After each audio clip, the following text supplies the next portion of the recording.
Halo teman-teman, kembali lagi di channel 11 Hardware dengan Bumi di sini dan kembali lagi di edisi Nostalgia. Di edisi Nostalgia kita kali ini, kita akan flashback, kita akan bernostalgia ke tahun 2013 atau sekitar 8 tahun yang lalu. Di mana pada saat itu terjadi pertempuran di kelas high-end yang sangat seru antara GeForce GTX 780 series melawan Radeon R9 290 series. Dan kali ini di studio kita sudah kedatangan Radeon R9 290 dari Asus. Namun sebelum kita mulai videonya, saya mau bercerita, mau curhat sedikit mengenai edisi Nostalgia. Teman-teman yang mau langsung skip ke videonya, kalian bisa skip ke menit sebagai berikut. Jadi sebenarnya Radeon R9 290 ini udah ada di studio kami itu sejak bulan Februari 2021 yang lalu. Tapi pada saat itu, pada bulan Februari, kami kena musibah ya. Jadi studio kami di Bekasi itu kebanjiran dan satu-satunya barang yang jadi korban ya, yaitu adalah VGA Kartini. Jadi VGA Kartini kerendam banjir karena saya lupa naro, saya masih taruh di rak yang paling bawah. Nah, jadi barang ini tuh kerendam banjir dan waktu itu saya diemin aja ya. Dari situ juga saya agak nggak semangat bikin konten, terutama untuk konten nostalgia karena teman-teman tahu sendiri, untuk edisi Nostalgia, saya untuk mencari VGA card atau barang-barang yang jadul itu biasanya susah dan saya biasanya mencari barang jadul yang masih ada kelengkapannya, masih ada boxnya. Dan VGA card ini pun dipinjemin sama Asus Indonesia untuk edisi Nostalgia. Dan ternyata kebanjiran, kerendam air gitu ya. Jadi jujur saya waktu itu jadi nggak semangat dan VGA card ini tuh langsung saya masukin gudang, nggak saya bersihin, nggak saya apa-apain ya. Namun sekitar sebulan yang lalu saya coba lihat-lihat lagi VGA card ini dan bekas-bekas lumpur banjirnya itu udah jadi kayak bubuk-bubuk gitu ya, udah jadi bubuk kopi, jadi kayak bubuk kopi gitu, saya bersihin dan sepertinya sih VGA card-nya itu nggak kerendam air gitu karena dia kan di dalamnya pakai plastik elektrolit, jadi kayaknya airnya tuh nggak menyerap masuk ke sana gitu. Dan ketika saya coba buka, udah saya bersihin sedikit, VGA card-nya masih terlihat mulus dan saya coba dan ternyata jalan ya, berfungsi dengan normal. Nah, langsung saya semangat lagi bikin konten untuk VGA card ini. Oke, namun sebelum kita mulai videonya, jangan lupa untuk subscribe dulu channel 11 Hardware dan follow Instagram kita di @11.hardware. Kisah Radeon R9 290 ini dimulai setelah pertarungan yang sengit antara Radeon HD 7970 dengan GeForce GTX 680. 1 tahun kemudian atau pada pertengahan tahun 2013, Nvidia meluncurkan penerus dari generasi GeForce 600 series, yaitu GeForce 700 series. Namun, sebelum GeForce 700 series dirilis, di kelas high-end, Nvidia kembali merilis seri Titan atau Titan, yaitu GTX Titan. GTX Titan ini mengingatkan kita pada seri Titanium yang pernah dirilis di generasinya GeForce 2 dan GeForce 3 pada tahun 2002 yang lalu. GTX Titan sendiri memiliki codename GK110 atau penyempurnaan dari GK104-nya GTX 680. Bisa dibilang ini adalah seri Kepler generasi kedua yang disempurnakan secara arsitektur dari seri Kepler generasi pertama. Barulah 3 bulan kemudian, Nvidia secara resmi memperkenalkan lini GeForce 700 seriesnya. GTX 780 adalah seri high-end dari generasi ini yang secara spesifikasi merupakan GTX Titan yang mengalami sedikit pemangkasan.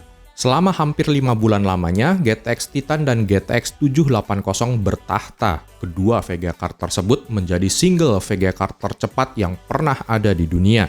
Namun, pada bulan Oktober 2013, AMD Radeon merilis generasi baru penerus dari HD 7970 series, yaitu adalah Radeon R9 290X. Ya, VGA monster dari AMD ini datang dengan kemampuan yang head-to-head bahkan dengan GTX Titan sekalipun, namun dengan harga yang lebih murah hampir setengahnya.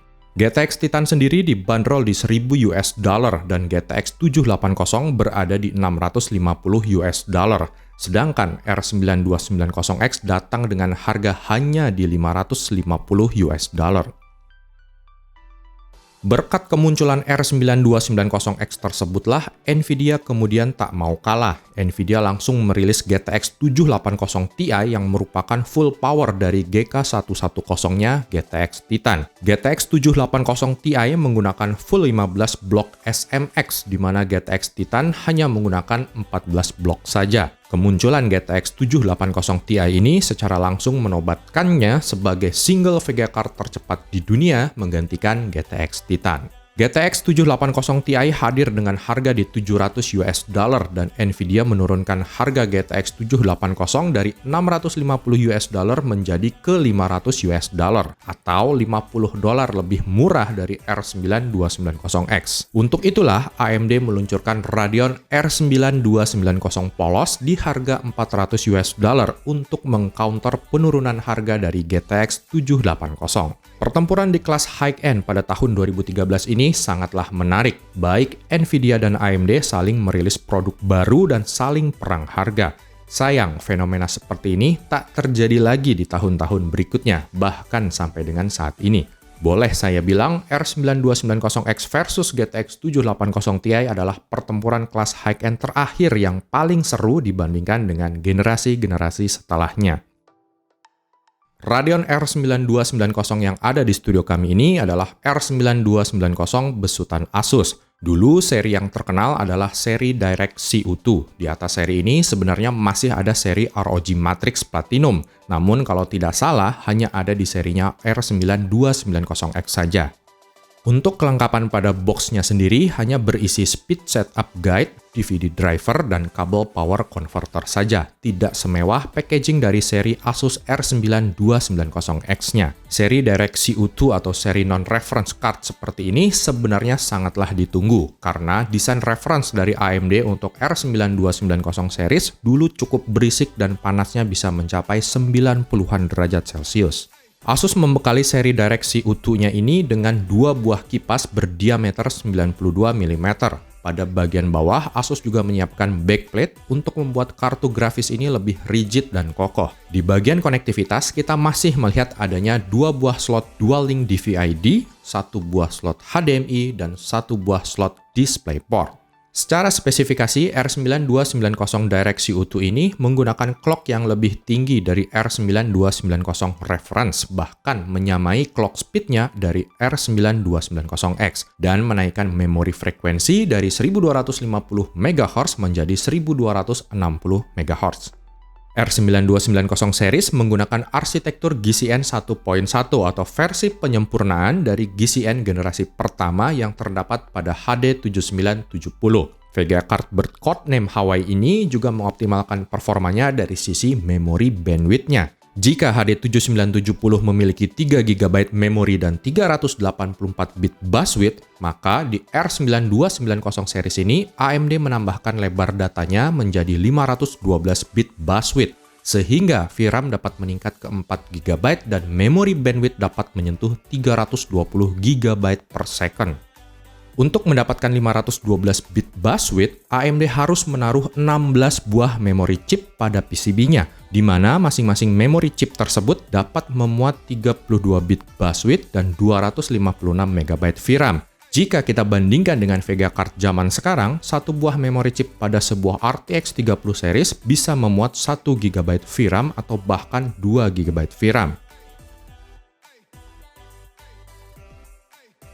Oke, selanjutnya kita akan sedikit bernostalgia dengan game-game jadul yang menjadi standar review pada saat R9290 ini dirilis. Namun sebelumnya, ini adalah spek PC yang kami gunakan. Game nostalgia pertama adalah Metro Last Light. I'm working on them. Reload.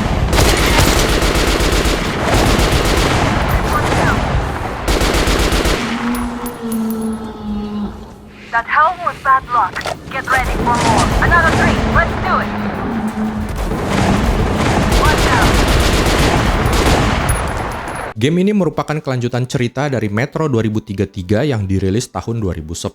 Seperti game Metro series lainnya, Metro Last Light ini juga memiliki spesifikasi grafik yang berat. Grafik card terbaru pada saat itu pun cukup dibuat kewalahan oleh game ini. pada resolusi 1920x1080 pixel di settingan tertinggi atau very high dengan SSA on, R9290 dari Asus ini mendapatkan rata-rata di 46 fps. Game nostalgia yang kedua adalah Hitman Absolution.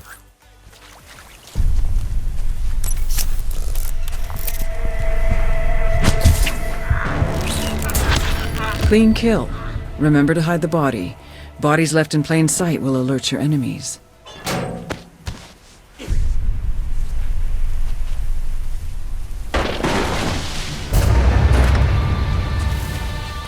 Use your fiber wire to silently eliminate the guard up ahead. Game legendaris yang dirilis pada tahun 2012 ini juga sering dijadikan patokan untuk review sebuah graphic card di zamannya. Pada resolusi 1080p dan settingan tertinggi, Radeon R9290 bisa mendapatkan rata-rata FPS yang cukup fantastis di zamannya, yaitu mencapai 80 FPS.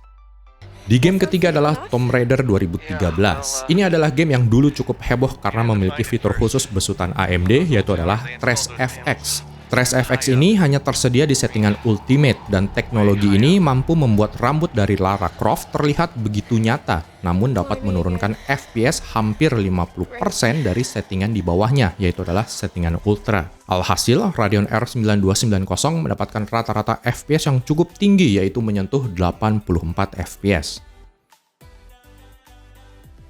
Selanjutnya kita coba di game generasi baru. Sayangnya, AMD telah menghentikan update driver untuk VGA generasi AMD 200 dan AMD HD 7000 series pada pertengahan tahun 2021 yang lalu.